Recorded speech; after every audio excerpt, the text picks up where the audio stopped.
آیا می‌دانستید که برخی کشورها در آستانه نابودی هستند؟ در این ویدیو 3 کشوری را بررسی می‌کنیم که به دلایل مختلف ممکن است در آینده وجود نداشته باشند. شماره 3 کره شمالی، یک کشور منزوی با آینده نامعلوم.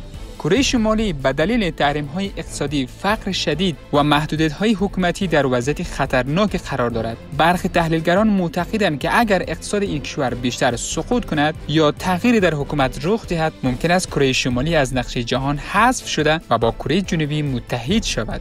شماره 2 یمن، کشور درگیر جنگ و بحران. یمن یکی از قدیمی ترین تمدن‌های جهان را دارد، اما جنگ داخلی طولانی و بحران انسانی شدید آینده این کشور را در حاله از ابهام قرار داده است. کمبود غذا، بیماری‌ها و ویرانی اقتصادی زندگی مردم را سخت‌تر کرده و اگر این شرایط تغییر نکند، یمن ممکن است برای کشور شکست خورده تبدیل شود.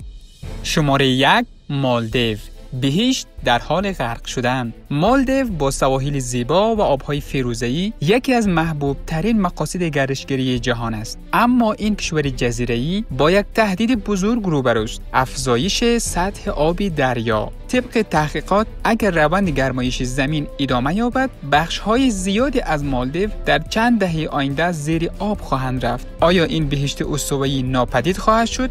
نظر شما چیست؟ آیا این کشورها می توانند از نابودی فرار کنند؟ نظریتان را در کامنت با ما به اشتراک بگذارید. برای حمایت از ما فقط کافی است ویدیو را لایک کنید.